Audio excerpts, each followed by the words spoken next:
Welcome back to New Rockstars. This is The Big Question, the podcast that gives you too much information about time travel. A plot device so tempting, it has infected all fiction from the Nolan cinematic universe and superheroes to Game of Thrones and Hugh Jackman rom-coms.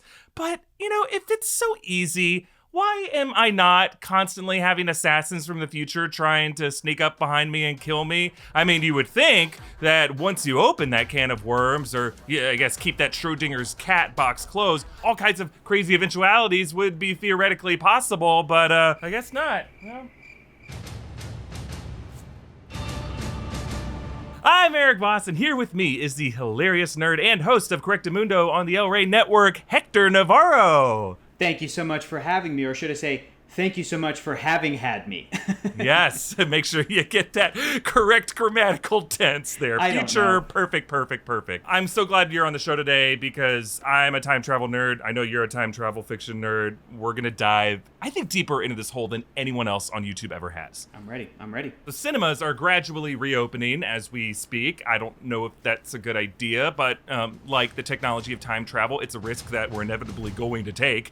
Fittingly, two of the big releases right now deal with time travel or time manipulation: Christopher Nolan's Tenet and Bill and Ted Face the Music. And Tenet especially looks like it's going to be changing the game in terms of how time travel works in movies. Nolan is definitely a madman trying to root his logic in real-world physics. Let's figure out how that's going to work. So what's the big question this week? The big question is, Erik, what are the different versions of time travel and which version gets it the most right according to real-world physics? Excellent question. Oh, yes, according to real-world physics, because a lot of screenwriters try to do it, and a lot of storytellers fail to do it.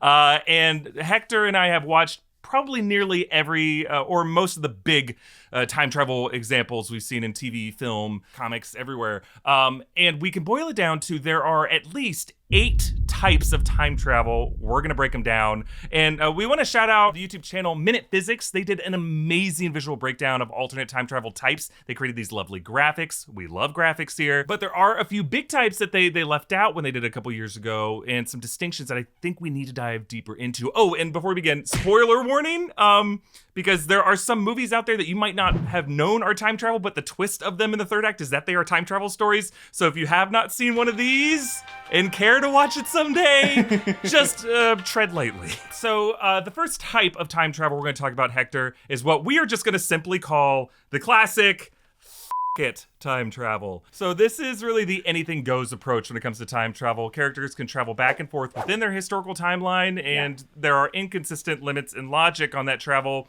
And there's usually some silly magic device like a DeLorean, a phone booth, hot tub, radio, toaster, etc. So the examples of this, most famously, Back to the Future. Marty McFly uses a DeLorean to accidentally rewrite history, and it ends up being without him in it. He starts to fade from the timeline, but then he fixes it to make his future even better. His dad becomes a bully novelist who enslaves an auto worker. Marty, here's your keys. You're all waxed up, ready for tonight. Yeah.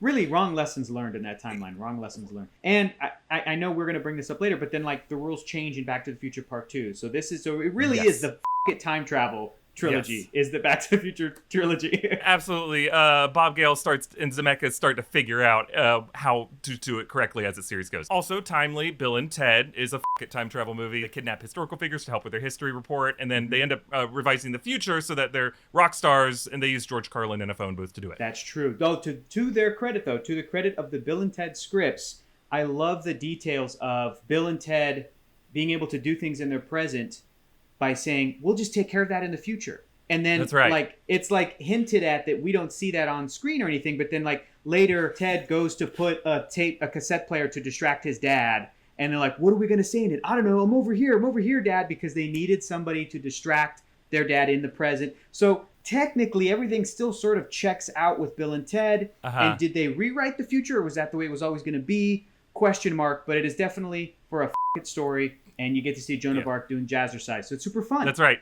And just because it's it doesn't mean it's poorly plotted out. Bill and Ted, Back to the Future, 2 of our favorite movies of all time. And honestly, some of the best time travel fiction, just because by saying it, you kind of free yourself up just to have fun and not get lost in the details. Get the hell out of my car, old man! Another example of this, and they were trying to do Bill and Ted in the modern era, hot tub time machine is the same kind of thing as Bill and Ted. Absolutely. They just use a hot tub. Deadpool 2 uses Cable's watch, and they allow them to kind of redo the final battle. And then in the post-credit sequence, he like prevents Green Lantern, X-Men Origins, tries to kill baby Hitler. So it's just kind of silly. It's like a cartoon. Speaking of cartoons, Simpsons, the Treehouse of Horror 5, the Time and Punishment. He accidentally sneezes on a dinosaur and then chaotically scrambles into the future into like an Orwellian, all kinds of crazy madness. Stupid bug, you go squish now. It's just the funniest example of what we're talking about is The Simpsons. Homer being like, oh, remember what your dad said on your wedding day. If you ever travel back in time, don't step on anything. Yeah. And I always love that, whatever that is, an anteater is just like, yeah. It's my favorite things. Let's talk about 11/22/63. This is a Stephen King book that they turned into a James Franco series. This one's crazy, and I love it. They use a magic cellar. They go back to the 50s to try to prevent the JFK assassination. But what's cool about this is because it's a Stephen King universe, like, fate intervenes. It makes it really, really hard to change the timeline drastically. And then when they do change the timeline, an even worse fate plays out. But I would still categorize this in the it category just because, you know, it's all set within one timeline where, you know, there are plot holes if you look too hard. Magic cellar. Yeah. Of course, you know, a lot of you Trekkies are like, wait, there's this Star Trek episode. There's a lot of Doctor Who, Star Trek miscellaneous episodes. And then Galaxy Quest, which is a parody of Star Trek, definitely used time travel in a similar kind of way where they just kind of rewind it back and then fix something. The Omega-13. Activate the Omega-13. Awesome. Which I think was the influence for the first J.J. Abrams Star Trek movie opening with Chris Hemsworth, where he says, we're executing General Order 13. Evacuate the ship immediately. That 13 is influenced by Galaxy Quest. Galaxy Quest. Love it. Oh, full circle. That was Love such a cool thing. And the last one on our list here is the movie Frequency. Jim Caviezel, Dennis Quaid, father and son. A magic radio allows them to speak to each other across decades to help his firefighter father prevent his death, but ends up accidentally allowing a murderer to kill his mom, and then they fight the same guy, past and present. It has my favorite time travel plot hole, Hector, in any movie, where once the timeline gets revised in the past, Dennis Quaid beats the bad guy. In the future, Dennis Quaid shows up randomly, gray hair, with a shotgun and blows him away, implying that in the revised timeline, Dennis Quaid must have been sitting alone in his bedroom with a shotgun, waiting for the right moment for his son to almost die, and then showed up and blew him away. For years, I've been waiting. Yeah, that was an awesome movie when I saw it as a kid. I really enjoyed it. I haven't seen it in years, but I remember thinking it was the coolest father-son adventure movie. Frequency. It's great. It's got a great Garth Brooks title song to it. On a prayer. Oh, it's I'm there. I'm there. I kind of sing it like Creed. That's not Garth Brooks. That's not how I sing. Garth Brooks or Chris Gaines? I don't know. Do we ever really know? That's kind of like the Heisenberg uncertainty principle. If the box is open, it's Garth Brooks. If it's closed, it's Chris Gaines. Correct. Yeah. Quick question. Where does the time travel element for Men in Black 3 fall into? What would you? Is that also a time travel? Because I only bring it up because Men in Black 3 features pretty conventional time travel, where Agent J goes back in time, and eventually you learn that he's in his own past, and there's a younger version of himself there. But then at the end of the movie, when he was fighting Jermaine Clement's alien character, bad guy, he goes forward, Will Smith goes forward, gets shot a couple times in the shoulder, and then rewinds time a few seconds. And instead of there being a duplicate Will Smith there, which would have been the established rules of that time travel movie, there's just no other Will Smith there. And then he's able to know what moves the bad guy's going to do, dodges them, and then defeats the bad guy. Damn! He ain't gonna be in Rush Hour 3. Where would that fall under? It's a hybrid, right? It's a hybrid between the classic version and then another version we're talking about later where it almost feels like Unstuck Mind, right? Like you're kind of back. And so I think in general, if the rules are not well defined, it probably leans more toward it. In the same way that Austin Powers' Spy Who Shagged Me, that's totally a story as well. Why not use your knowledge of the future to play the stock market? We could make trillions. Why make trillions when we could make billions? It goes back in time and his teeth are not fixed. It's like, that doesn't make any sense. Doesn't make any sense. So is this realistic? No, not at all. This type is just fantasy. It's based on wish fulfillment themes. If I could just change my past, if I could go to the future. It's the Cher song that we should have heard. These stories really, as I said, they're all based on like one timeline. Each of them are set in one timeline that goes back and forth on. Honestly, Hector, I regret wasting all of our time on it. So I'm going to send this version of me back in time just to erase it from this episode. Okay. What you say? All right, moving on to our next type. Type 2 of time travel is what we call the branch reality time travel. This is kind of an advancement. It's when the screenwriters started to realize, oh, we have to apply some logic if we really want to play with this genre. So in this version, when you make changes to the past, they don't rewrite history. They split the timeline into an alternate branch reality. And that original timeline is not changed or erased by this action. It's just like it's a more disciplined approach than it. Yeah, we were talking about earlier, Back to the Future Part 2. Changes the rules. Talk about that, Eric. So Doc Brown makes that amazing, I think all of our hearts leapt when he got out that blackboard and drew the 1985 B. We're like, yes, yes, yes, yes, yes! And talked about how actually history isn't set on one timeline. In this case, the sports almanac being given to young Biff to become basically Donald Trump. Third time's a charm.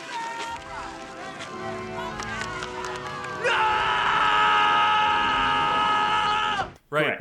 That's insane how history just kind of became the darkest timeline from Back to the Future. Yep. But it doesn't change the fact that 1985A still exists on the space-time continuum. They just have to get back to it. Sounds good. Two branch realities. I think my favorite example of the branch reality time travel in recent years has got to be Avengers Endgame. I feel that although there's a lot of confusion from audiences, to me, it's pretty clear sort of what they're describing for the most part. And we get visual explanations. We get Mark Ruffalo's Bruce Banner explaining it to us twice. It's given us endless theories and possibilities, but this is something that I think is pretty well understood. When they're traveling to 2012, when they're traveling to 2014, it is an alternate reality, and those actions are affecting a different reality. We're going to get a different Loki because Loki died. The Loki show is going to be that 2012 Loki who disappeared. Yeah. And same for Captain America at the end of the movie. It's so weird that the screenwriters of Endgame claim that Cap lived within that timeline and became an old man just in the ice in the background when they were so clear that it's supposed to create a branch reality. Listen, I think it's because those writers also worked on the Agent Carter TV show. They love Peggy Carter. How could you not love Peggy Carter? That's why we got the Jarvis cameo. How could you not love Haley Atwell? And I feel that they strongly felt like, look, we established Peggy Carter, we established Steve Rogers because they wrote the first Captain America movie and every subsequent Cap movie. They really wanted those two versions of those two characters to end up together. Of course, we all would, guys. But that's not how reality works. Definitely not. It's funny that like Scott Lang says, so Back to the Future is a bunch of bullshit? Which like every nerd of time travel in the audience is like, no, it's not. Back to the Future Part 2 clearly covered this form of logic. It's like he only watched the first Back to the Future and didn't realize that there's a second one that already dealt with branch theory. It would make sense. Scott Lang seems like he's maybe not all the way up to pop culture references. Basically, any movie that deals with time travel. Die Hard? No, that's not one. And maybe that was like a meta joke by the filmmakers there. They're like, no, Back to the Future Part 2 is exactly what we are doing. They clearly do love Back to the Future, but I also think it was fun to actually see a movie reference how the first Back to the Future doesn't really make any logical sense, but who cares? We love it. And there's been a whole bunch of other examples of this. So A Wrinkle in Time, Madeline L'Engle, it's all based on like branch theory, multiple universes. Agents of S.H.I.E.L.D. Season 7, we won't go too deep into it in case you haven't seen it yet, but that it deals with that as well. It actually kind of clarifies a lot from Endgame.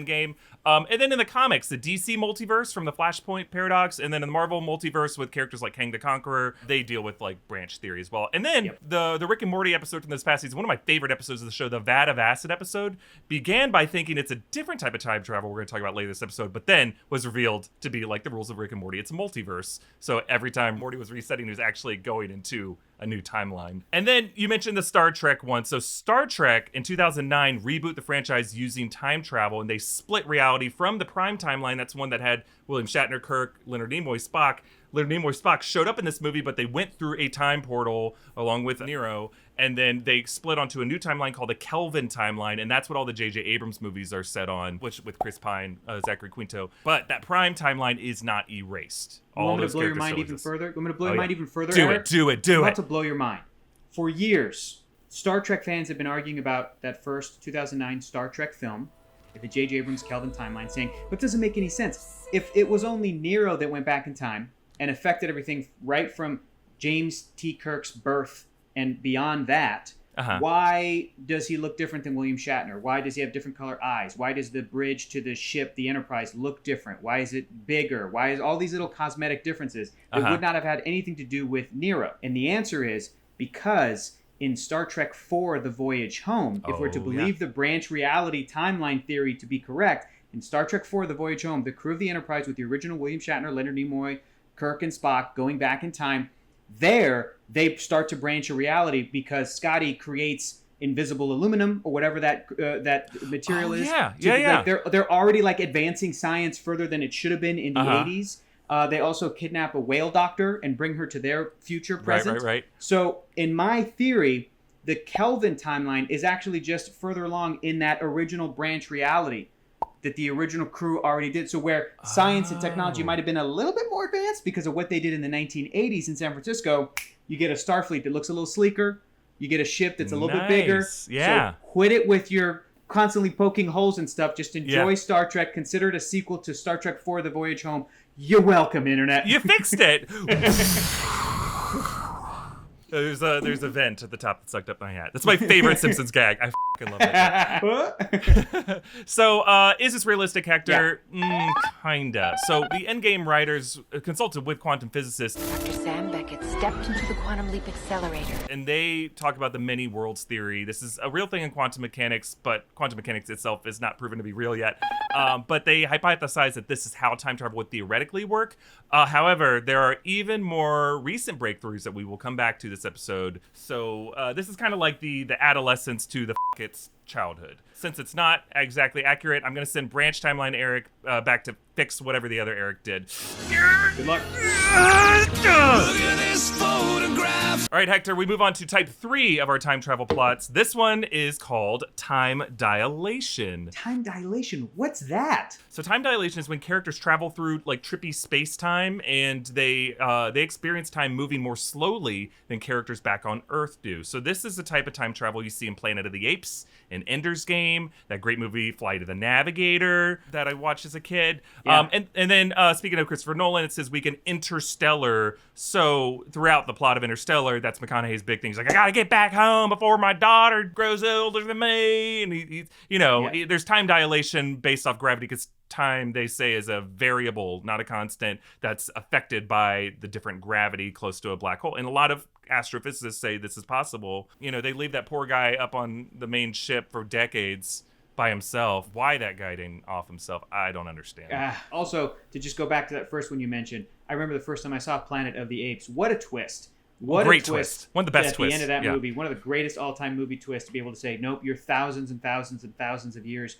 on Earth's future that you only experience because of time dilation. That's a classic one. Plus, Avengers Endgame. How else can we explain Paul Rudd's slow aging? He was in the quantum realm for what was 5 years, but to him was only 5 minutes. But Eric, how did Janet Van Dyne also age normally? I'm going to link you to this video. Okay. But basically, Janet didn't go through time. Not everyone who goes in the quantum realm travels through time. Only people who go into time vortexes within the quantum realm go through time. So when Scott did that, before Endgame changed the rules, I think a total of 3 times with its own movie time, Scott was time dilated there. So he experienced 5 hours. The rest of the world experienced 5 years. And is this realistic? Actually, yes, incredibly so. I'm shocked.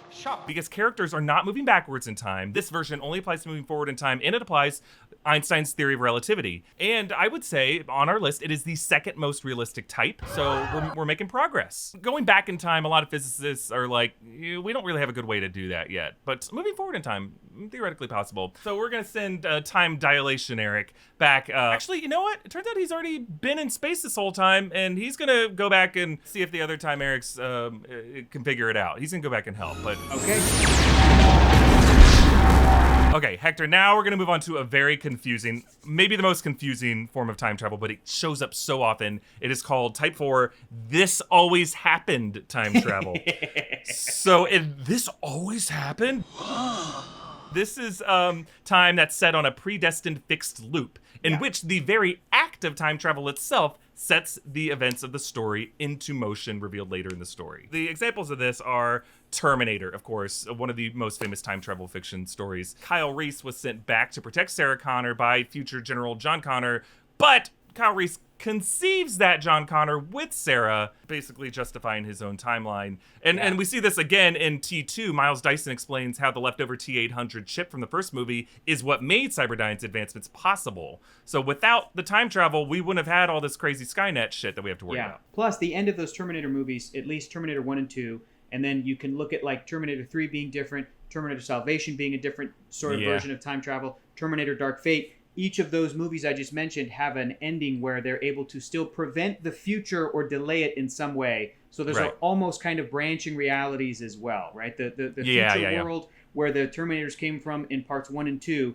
was effectively delayed and transformed into something else when you watch Terminator Dark Fate. And then the end of that movie, spoiler alert, they saved the day again. So there's a bunch of different stuff going on. I like Terminator. It's cool. Cool. Terminator's nuts. Now, the silliest example of it, I think, is Harry Potter and the Prisoner of Azkaban. Weird shit starts to happen that's unexplained, and then we find out that the person who cast the Patronus earlier to save them was a future version of himself. It's a fixed loop. I'm not going to lie when I say this is maybe my most favorite example of time travel in a movie ever, because I find it to be so airtight that I'm just that's the way to do it. I love that stuff. And then Harry Potter broke this process by doing Harry Potter and the Cursed Child. Spoiler warning, does deal with time turners. Really? I didn't know that. Well, that sucks. Yeah.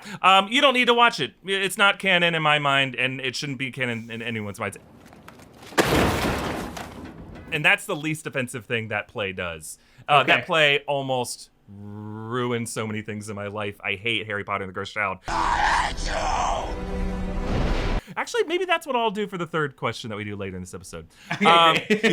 Also, famously, in Game of Thrones, Season 6, this was actually the first video I hosted for New Rockstars. The Hold the Door episode, Bran projects his mind into Hodor's body back in the past. Hodor was a totally normal kid, but Bran so fried his brain to link with his present version of himself, so he's Hold the Door, Hodor. That's why Hodor says Hodor. Wow. 12 Monkeys is another example. So in 12 Monkeys, Bruce Willis fails to prevent a past disease outbreak and dies in a way that fulfills his childhood memories of seeing his future self dying. Interstellar, there's another version of time travel in Interstellar. Really the big reveal at the end. So Murph's bookcase ghost was future Matthew McConaughey using gravitational forces to communicate with her. Cool and emotional. Cool and emotional. There's that weird moment where Anne Hathaway looks over and sees this weird swirling cloud, and that's revealed later to be McConaughey trying to reach out to her in the past. Okay. It's a great movie, just got some weird rules going on. One of my favorite examples of this form of time travel is the rom-com Kate and Leopold, starring Hugh Jackman, Sabretooth, Peter Sarsgaard, and Meg Ryan, directed by James Mangold, who directed Logan and Ford vs. Ferrari. And you can tell he's just like, I'm not going to do a rom-com. I'm going to make it crazy. And it's one of these This Always Happens stories because at the end of the movie, Peter Sarsgaard realizes that Meg and Hugh belong together because his past visits to the past in the opening scene showed her already there. He said, your future is in the past. Crazy twist when I saw that as a kid. And then the not that great movie, The Butterfly Effect, Ashton Kutcher uses his journals in the future, and then that's what caused his childhood blackouts that he grew up having. I would say this might lean more towards a type 1. Or a type 0.05 punked. That's probably what that is. Ashton Kutcher punked time travel. What is that? Why is that a problem? And then we want to talk about the movie Predestination. It's one of the most complicated time travel stories, but basically they try to address the grandfather paradox by making Ethan Hawke like kind of his own ancestor and then his own killer and his own lover. There's like a sex change. Oh my God, I gotta watch this movie. It's a crazy movie, but basically it's called Predestination because it's a This Always Happens story. Oh my, wow. And real quick, Rick and Morty episode 5, that was the snake episode of season 4. That was revealed to be a Terminator type plot. Actually, they did a little Easter egg. The ship was already there early in the episode where they were watching their past selves go through so they can close the loop. And then the movie Looper, which is one of my favorite time travel stories. Rian Johnson, like 12 Monkeys, Bruce Willis goes on a mission in the past. But it's that mission that causes his target kid to grow up evil to one day kill his wife. So the act of time travel is what caused that dark fate. Joseph Gordon-Levitt sees this, closes the loop in the coolest possible way. It's great because this one actually gives the hero free will. So I like that. Yeah, it also has that time travel logic of like somebody in the past is getting tortured and getting like their fingers and toes cut off, ears cut off, and in the present they're just all of a sudden disappearing. So I don't know what kind of time travel logic that is either, but that was one of the reasons I could not fully get into Looper. Even though it's a fantastic movie and it's so well made, but I was like, what's happened? What's going on here? How does this work? Yeah, Looper deals with like new memories that characters have, and they just try. Like, there's a great scene where it leans more into fuck it, where Bruce Willis is just like, I don't want to talk about time travel shit, because if we start talking about it, then we're gonna be here all day talking about it, making diagrams with straws. Okay, movie. Let's go. Yeah, movie. That's great. So, is this realistic? I would say depends on who you pray to, because these stories I would say, are sometimes not even time travel stories to begin with, because that reveal is really kind of used as, I'll call it cheap. I think it's a cheap cathartic reveal. It's a bit tropey at this point. It's rare that it is such a payoff. And again, I use Prisoner of Azkaban as a great example, where I think it was really well done in that movie. Same sort of thing with the book. That's a good payoff, and it's like, it's rare that reveal feels like that, like, oh, the whole time. The whole time? It's usually more like, okay, all right. Yeah. At this point, it's a bit done. And honestly, it poses some problematic implications about the lack of free will. Like, characters are interesting because they have free will. They can make choices. And if it's suddenly revealed at the end of the movie that everything they did was preordained, it kind of like, well, I hope you don't have a sequel in mind, because now it's like a Bible story, you know? Rather than, are they scientifically accurate? They're more theologically accurate. So, if you want some spirituality out of your stories, which, Harry Potter is a pretty spiritual story, great, cool. Yeah. That's why a lot of people love these. But here's what we're going to do. We're going to send This Always Happened, Erik. He's going to pray his way back to the past, and he's going to have already been there the whole time. Good, because I'm not trying to go to hell, Erik, okay? I'm not watching Harry Potter. That stuff's for the devil. I'm not trying to go to hell. No Halloween, no Harry Potter. That's it. No Pokemon, no Harry Potter. Those are both banned at school. No Scarlet Witch. I looked into it. She's a witch. Witch? That reminds me of I forget where I heard this story, Erik, and you can cut this out of the episode if you want. Yeah. But years ago, I heard this on a podcast somewhere. I can't remember where, but somebody was describing when they went to go see the first Spider-Man movie in 2002. They were in like middle school or high school or something. Before the movie started, this like pastor of like a church youth group that was there got up in front of the screen and said, "Hey, I just want to let everybody know before we watch this movie, the only one who could climb up walls and shoot webs would be the Lord Jesus Christ."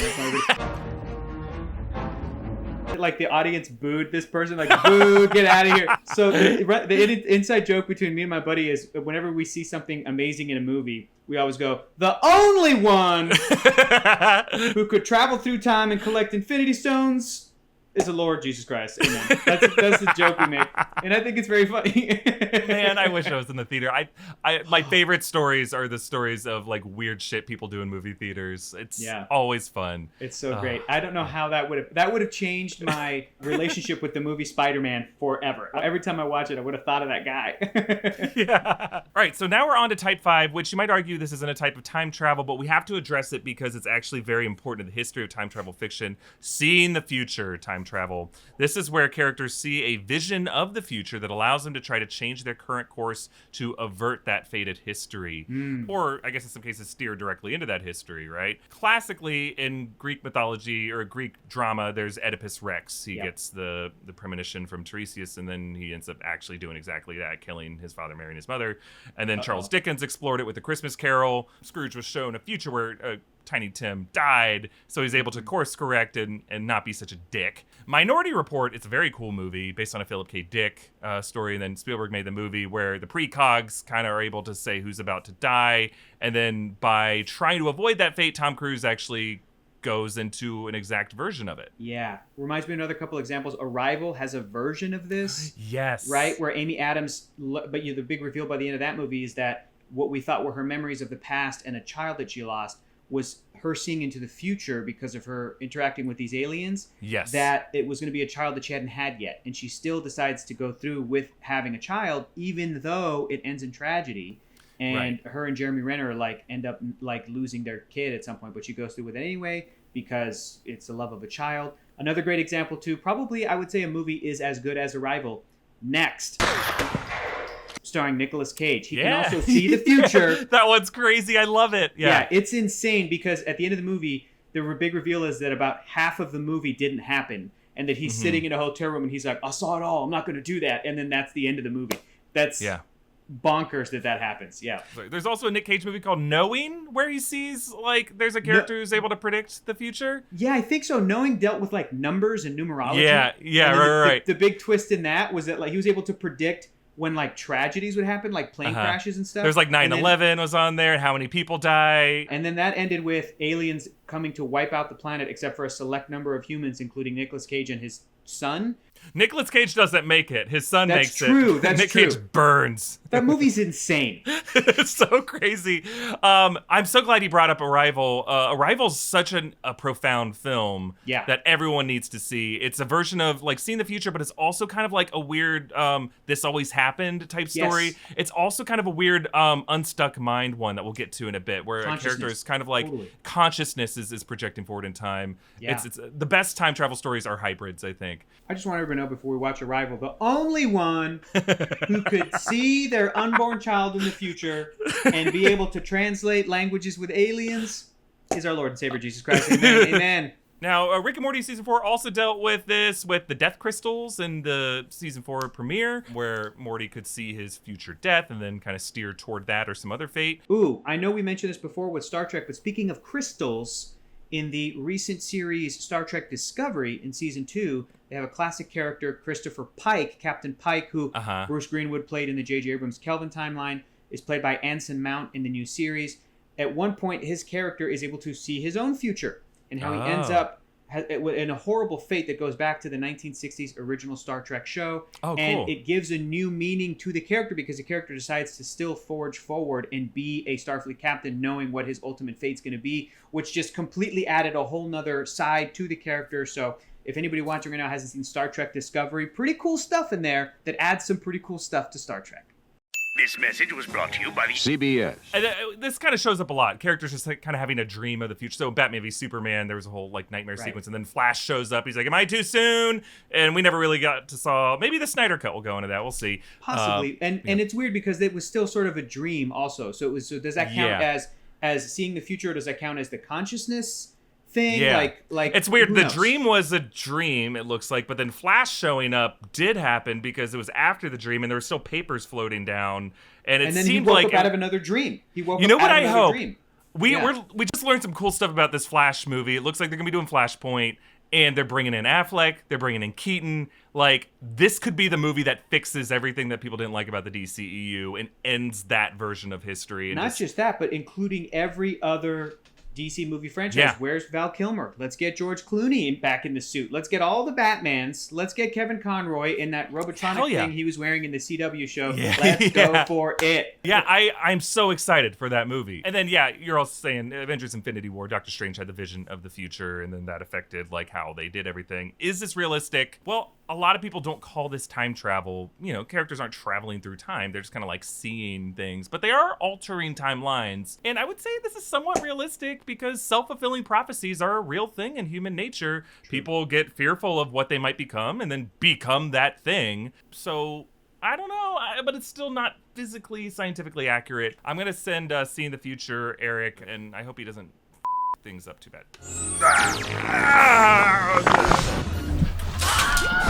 All right, we're moving on to Type 6. This is the time loop Groundhog Day type of time travel. You guys know this one. This is where characters are stuck reliving a day over and over again, and they reset back to a respawn point where whenever they die or fall asleep, become incapacitated. Famously, Groundhog Day is the one everyone thinks of, but also movies like Tom Cruise's Edge of Tomorrow, really great movie. The Doctor Strange final battle with Dormammu the Bargain, that was a Groundhog Day time loop. The Netflix show Russian Doll deals with this. The recent movie Palm Springs deals with this. Happy Death Day, but the second movie deals with like multiverse. The sequel, that's crazy. And then the Rick and Morty episode we talked about, wonderful fiction. I would debate that this might not be time travel per se. Is it realistic? Could somebody actually get stuck in a time loop? I've been worrying about this since I saw Groundhog Day as a kid.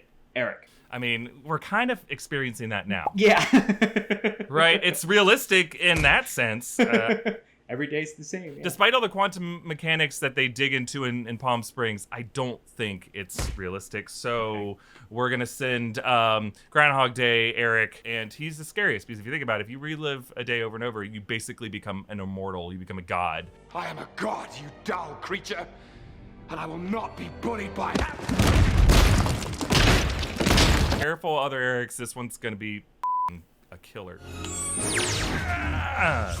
Congratulations, you played yourself. All right, Hector, this type 7 is my favorite type of time travel. It is called the unstuck mind. This is consciousness displacement. This is where characters' minds transport back to a time when their bodies were a different age. So their bodies don't travel, their minds do. This is Kurt Vonnegut's Slaughterhouse-5 is one of the first ones that really dug into this, though Billy Pilgrim, the protagonist in that, does not have free will. He's just kind of a passive observer to his timeline. But the one you guys might know of is X-Men Days of Future Past. Right, so Wolverine's mind, thanks to Kitty Pryde, gets blown back to his younger self, back decades before, so they can change the timeline. But don't worry, he's still ripped as hell. Oh yeah, even more ripped. If it's even more ripped than the first X-Men movie.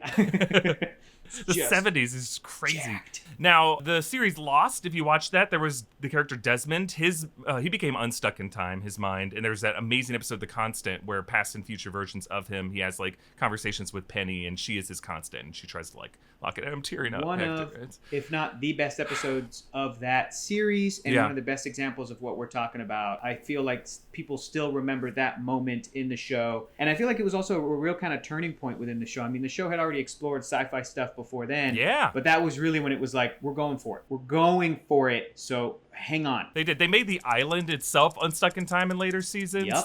They tried to stay true to it. It kind of worked. Not the people on the island. The people who came back were not unstuck in time, I think, right? Was that how that worked? I think I need to rewatch that show. I think so. Yeah, I just remember there being a donkey wheel. I also need to rewatch the show. It's one of my favorites. And it's always difficult talking about the show because I feel like if somebody hasn't seen the show, it's the worst way to get into the show is to hear somebody talk about it. Just watch the first episode, give it a shot. Good point. And I also have to say, this the first movie script I wrote dealt with consciousness, displacement, time travel. It'll never get made, but I'm proud of what I did. All it right. taught me how not to make a movie. Don't make a college comedy that deals with crazy special effects and time travel. Wait, that's Happy Death Day. Shit, I should make this movie. So, is this form realistic? Well, the human mind, Hector, the human mind does find itself, drifting nostalgically into the past. Sometimes, hopefully, idealistically into the future. One could argue this form of time travel is the most grounded in human nature because we're not always present, but it's not necessarily grounded in science. I would say, as YouTubers, Hector and I drift all the time, our consciousness back into old videos whenever we watch ourselves, wishing we did things differently. Hi. What? Where am I? Navarro, and I'd be a great oh my God! Access for a bunch of reasons. It's 6 years ago. I've been a comedian for. Look at my dumb hair. I feel like I want to brush my hair out of my forehead, but I'm not moving my arm enough. What does that mean? A couple what is this stupid video about? Oh, I'm trying to get a job for DC. Oh yeah. Well, that pans out. That's kind of cool. Wow. Hey, was that a snake in the corner? Oh man, I lived with a snake. Glad I moved out of that place. That place was a dump. I gotta go to the bathroom. I gotta get out of here. Oh, I'm so much thinner. Oh, so young. Oh, wow. The 2016 election hasn't happened yet. Look how hopeful I look. Oh, wow. I'm also hopeful that the Game of Thrones final seasons might actually play out in a way that's satisfying. Get out now, Erik! Get out! Oh my God, this I'm starting to lose it. So I'm just gonna mentally project unstuck mind, Erik, back to the top of the episode to prevent this from happening. Yeah, maybe in another life, brother. See you in another life, brother.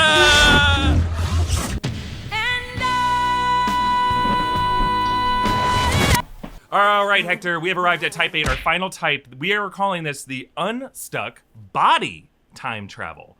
So this one is very interesting. This is where characters' bodies experience changes to their physical properties, detaching them from their environment and inverting those bodies within the system they're in. Oh, interesting. What's really interesting about this too is that the hats you're wearing just keep getting smaller, Erik. They keep getting smaller and smaller. It's classic comedic heightening. The smaller the hat, the bigger the laugh. So this is kind of like where we see time reversal. So in Doctor Strange, in the Hong Kong battle, there was a really cool thing that we hadn't seen a whole lot in movies where time is moving in reverse while characters are moving forward and using that reversing time for strategic advantage. So he's able to use a reassembling building to trap one of the zealots. And I thought that's so cool. And I feel like Christopher Nolan saw that. He's like, I could make that into a whole movie.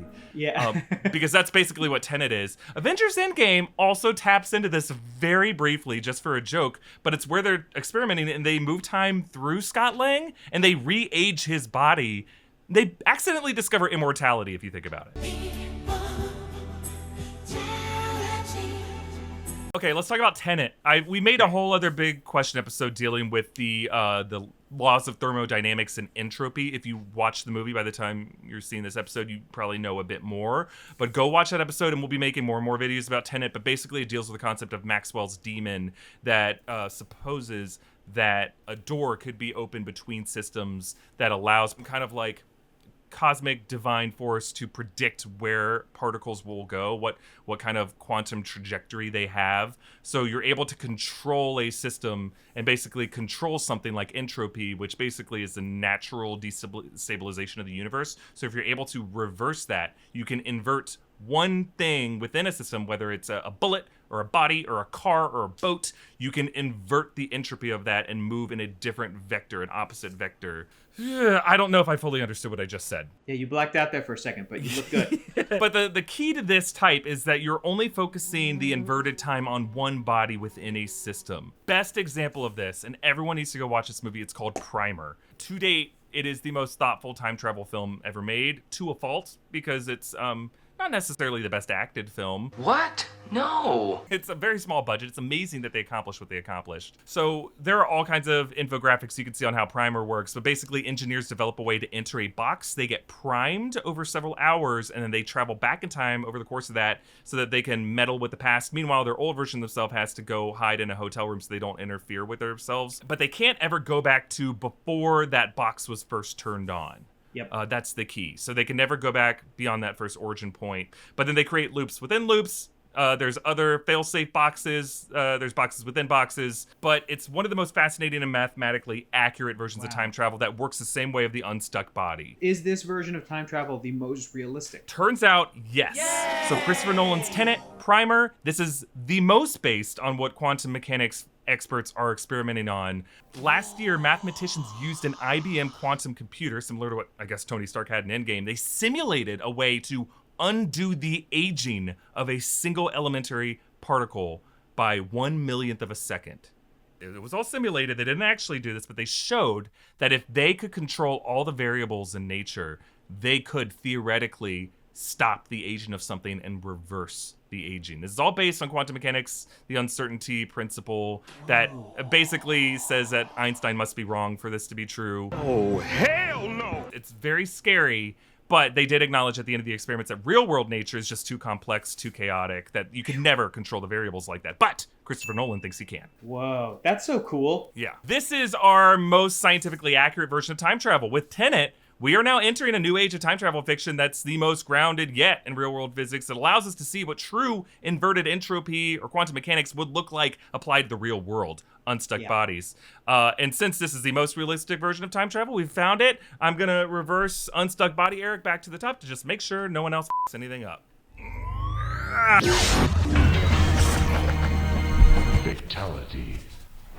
All right, we're going to quickly thank some people who helped us make this episode, starting with our friends at Bespoke Post. As we all settle into this new normal version of summer, Bespoke Post is here with customized boxes of awesome for you guys, guaranteed to upgrade your life. Bespoke Post only sends guys the best stuff every month, no matter what you're into. Box of Awesome has you covered, from style and grooming goods to barware, cooking tools, outdoor gear. Box of Awesome has carefully built collections for every part of your life. One of their current boxes looks super cool, is their Turbo box from Drive Coffee. It's all these different coffees that are like automotive themed, and they come in containers that look like oil and gas cans. Whoa, it's cute. That's cool.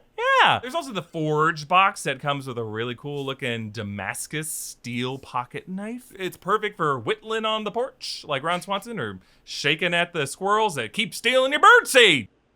Hey, come on. Now, to get started, take the quiz at boxofawesome.com. Your answers will help them pick the right Box of Awesome for you. They release new boxes every month across a ton of different categories. It's free to sign up, and you can skip a month or cancel anytime. Each box only costs $45, but it has over $70 worth of gear inside. Nice. Get 20% off your first monthly box when you sign up at boxofawesome.com and enter the code BIGQUESTION at checkout. That's boxofawesome.com, code Big Question for 20% off your first box. And real quick, we want to also thank our friends at DoorDash for sponsoring this episode. You can continue to support restaurants in your community safely by using DoorDash. DoorDash is the app that brings you food you're craving right now, right to your door. Ordering is easy. You just open the DoorDash app, choose what you want to eat, and your food will be left safely outside your door with the new contactless delivery drop-off setting.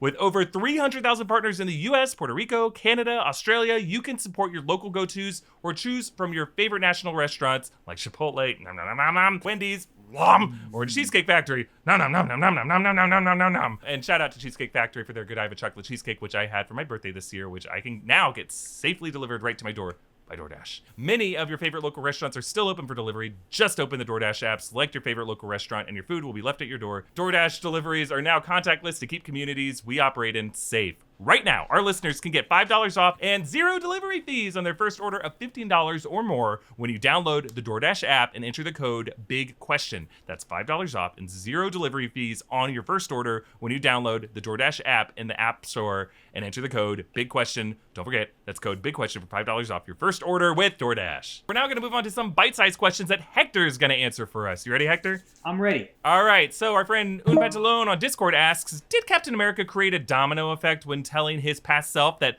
Bucky was alive and also whispering, "Hail Hydra," to Sitwell in the elevator? I think yes, because my theory is that the way that time travel was explained to the audience in Avengers Endgame, even with the visual representation from the Ancient One with that cool little line that travels through the movie, I think this is the major hang-up in explaining the time travel is the visual representation. Because if you listen to the words that Bruce Banner and the Ancient One are saying, she's talking about how every time you take away one of these stones, it's going to create a new branching reality. And your reality, Bruce Banner, with the stones may be fine, but this one is going to be left unguarded. And then Bruce says, I don't think the science supports that. If we go back and bring the stones back to that reality, he says, in that reality, it's like the stones never left, is what he described. So the visual then erases that completely, and I think that's where people get tripped up, where they go, oh, that means that if you put the stone back, the alternate reality gets erased completely. Not necessarily, because we're going to get a Loki show. It's that Loki that disappeared. That 2012 Avengers, fight sequence where the present Avengers went back into the past of 2012, and Captain America was messing with the Hydra soldiers and messing with his past self and having to fight America's ass. He is going to set things up in that reality. When he tells himself Bucky's alive in 2012, 2 years before he finds out in 2014 in Captain America and the Winter Soldier, I think that Steve is going to go investigate it. And when he says Hail Hydra to Jasper Sitwell, I think that Sitwell is going to tell that Robert Redford, and I think that they're going to kick things off a little bit sooner. They're going to go, what is Steve? Does he know about us, or is he in on it? And that's going to that means that Jasper Sitwell, the next time he sees Steve Rogers, is going to go, Hail Hydra. And Steve's going to go, what did you say? And that's going to start things a little bit different. But it's fine because it's all an alternate reality. We're going to get the multiverse of madness in Doctor Strange 2. I think we're going to see that explored. We got it teased in Spider-Man Far From Home, but that was a scam. That wasn't real. Jake Gyllenhaal was from our reality, not some other reality. To answer the question, I do think that he is creating a domino effect. And if we never see it, because Chris Evans may be done, I feel like that's the perfect opportunity to do something in animated form, or for Marvel to put out a comic. It's like an official MCU tie-in. It's like, by the way, here's what happens in this reality. I love that I would love that too. Yeah, whether an episode of What If or something, or tie-in comic. That'd be amazing. All right, next question. Civilian from our Discord asks, how was Mantis able to sleep a Celestial like Ego, but couldn't keep Thanos in a trance that long in Infinity War? I would love to get your take on this, Eric. I have a couple of ideas, but the main one I was thinking about was that Mantis was very used to putting Ego to sleep.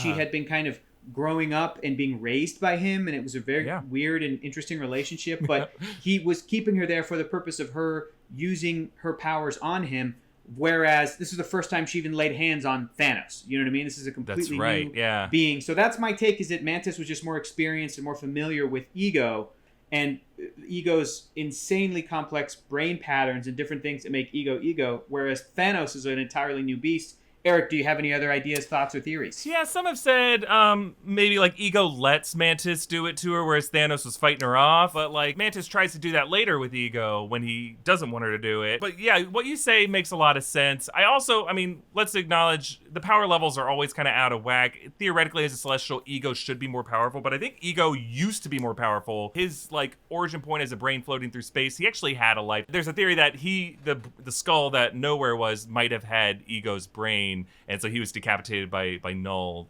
with the Necro sword. Cool. Do you think we're gonna get Null in the MCU? Like you're talking about the Venom, Right. Like, It's right? more tied to to Venom and Carnage. It's a symbiote god. I don't know. I feel like that's a Sony property. Disney's gonna have to buy Sony before they could do that. But they could hint at it. They could totally hint at it. But Thanos had 4 Infinity Stones when he was shaking her off, and I think that's a big thing. The Mad Titan with 4 Infinity Stones is more powerful than Ego is. All right. One question more for you. Brooka asks, would Professor X be able to cause an event similar to the snap using Cerebro? Because in X2, we see him almost wipe out all the humans. Could he do this to half of all life in the universe? Well, here's the other thing that I love to talk about that's so awesome about Marvel and DC comic book universes and a lot of fictional universes. Like, I'm a big Trekkie and I'm into Star Trek. Star Trek has only ever dealt with the galaxy. That's it. And so has Star Wars, because a galaxy is already so unfathomably huge that to then go beyond that and go, no, not just our galaxy, but every galaxy in the universe. That's what the Green Lantern Corps covers. Yeah. That's what the Guardians of the Galaxy may cover the galaxy, but they also go to different parts of the universe. The Marvel universe is much bigger than that. It's insane. So when you say, could Cerebro really kill half of all life in the universe? My instantaneous response is, no way, Jose. Absolutely no way. Could a machine built by a person, now that person is a mutant, sure, but could a machine built by a human being do what the primordial stones of the building blocks of the universe do when they're put together? I go immediately no. But it is fun to think about. It is fun to speculate. And it's especially fun because the MCU is set up to be that larger universal storytelling.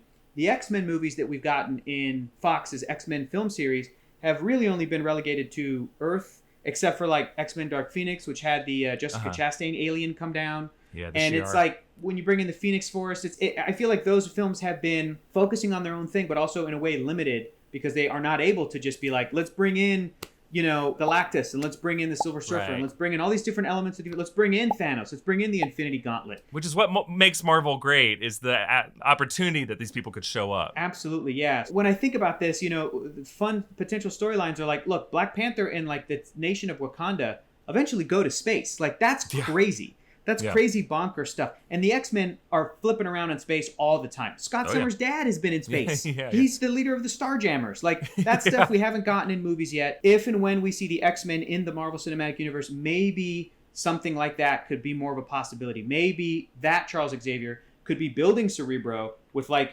Kree or Skrull tech. I don't know. That could be cool. You never know what we could get with potential story threads in that regard. So in the world of X2, probably not, but beyond in the future, theoretically, yeah.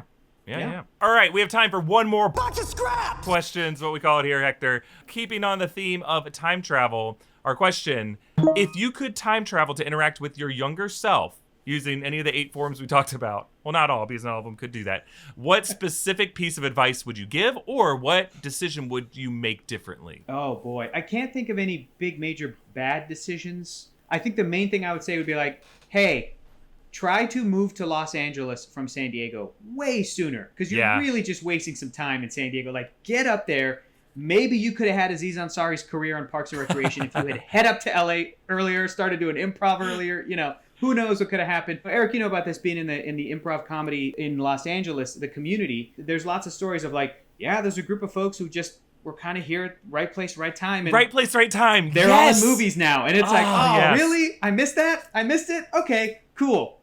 Yeah, I mean, like, and you hear about this, especially in New York. Like, there was a period in the early 2000s in New York where you had, like, the guy who created Bob's Burgers. You have Adam Conover. They were all part of this team called Old English, and they were, like, so proud of themselves for being the first people to do online sketch. You go back and watch the sketches. They are no funnier or no better produced than the sketches that were made later, but all of them have these huge careers now. Donald Glover was part of Derek Comedy. They were making, like, simple stuff with Ellie Kemper and Bobby Moynihan, and all these people are famous, and they were just right place, right time, and we got there a decade too late. I love it. Listen, and all these people have gotten to where they are and have been able to stay there because they can back their stuff up. They're super talented. I mean, nobody's going to say Donald Glover's not super talented. But I'll be there. I'll tell myself to go there. If I could go back in time, I guess I should just, like, since I promised this. So on my favorite trip I ever went on was with my girlfriend. We went to London. And for her birthday gift, I got us tickets to... It was really a gift for both of us. I got us tickets to Harry Potter and the Cursed Child. Do not see that play. That play is trash. It sucks. It sucks. Oh, and man, I'm sorry. We both kind of liked the production of it. because they do magic on stage. Like, the actors in it are incredible that they're able to pull this up, but the story, in my opinion, ruins Harry Potter, and it made me like Harry Potter less. And we both grew up with Harry Potter. We're huge Potterheads. And, like, seeing this play, it was also just a stressful day. I stupidly read the tickets wrong, and I, like, made us miss the first 10 minutes. I was super stressed out. Those first 10 minutes provided the context for the rest. That's why you guys didn't Honestly, like it. they do. We watched it on a video in the lobby, and I'm like, this is better than everything we saw after. But, like, oh, man, it's such a trash thing. But, hey, here's the deal. I used to think about this all the time. If I could go back in time and change things, like go to a different college, go to a different high school. And I used to be that nostalgic person who would, like, replay events from the past if I had done things differently. But honestly, since meeting the love of my life, I have switched from someone who is nostalgic into someone who's just future thinking. I'm like, if anything went differently, I might not have met her. Right. And that would suck. My life would be not nearly as good. Can you imagine the stress? Can you imagine the stress of going back in time and being like, Erik, you have to be here at this time to meet this person. Otherwise, everything is fucked. Like, whoa, that's a lot of stress to put on a person. Yeah, and I don't know, if you talk to people who are lucky to find someone like that, like, they wouldn't change a thing. No matter every bad thing you went through, you want to just thank God that things worked out the way they did. I feel like we should say, because we're not monsters, we would absolutely tell our young selves to prevent 9/11. Of course, we're not monsters. We would do that. Should have been both of our answers immediately. Well, first of all, we'll prevent 9/11, but then also go to the comedy scene in LA. I'm a dick. That should have been the first thing I said. So both of us kids in school. Yeah. Look. I don't care if you're trying to figure out cosines and angles in geometry class. You drive up to Boston Logan Airport, and then you tackle that terrorist from getting on that plane. My sixth grade self would be like, I'm in sixth grade. You go talk to the government. And I'm like, no, you have to do this. Things are going to get nuts next year. You have to go prevent the whole world will change. Yeah. I mean, and honestly, this line of thought, Hector, is even worse. Like, we should have told ourselves to prevent COVID. Like, COVID's been an even worse disaster than 9/11 was. I know. Like, but I don't know how you can prevent that. My selfishness is like, tell my kid self to, like, go prevent Chris Farley from dying. Like, that's just save one guy. Chris Farley. Just save one guy. Just save one. The world would pretty much be the same, but he's around. So that's better. That'd be better. Yeah. Well, this has been one of my favorite episodes of Big Question, Hector. It's been so great to go through all the different... I think we hit pretty much every time travel story. If you have a question of one we didn't cover, ask us. We could probably fit in one of those 8 categories, and hopefully we'll have more categories of time travel as the future reaches forward, if there is a future. Well, reminder that you can join us on our official Discord by becoming a patron at patreon.com/New Rockstars. You can get an audio version of the show by subscribing to New Rockstars Big Question wherever you get your podcasts. Send us your big questions on Twitter using hashtag Big Question. Follow me at Voss. Follow Hector at Hector is funny, and he is funny. You're not going to regret following Hector. It's always a laugh following him on all social media. And be sure to check out Correctamundo on the El Rey Network. That looks awesome, Hector. Yeah, thank you so much. We're able to do a fun show from home, and hopefully people like it, and hopefully we get to do more. It's lots of... I'm learning a lot. I thought I knew about movies, and in doing a movie trivia show, you learn a bunch of weird, cool, funny, awesome stuff. So it's going to be great when people get to check it out. Yeah, absolutely check that out. And be sure to follow New Rockstars on social. Subscribe here on YouTube to get too much information on all the stuff you care about. See you in another life, brother.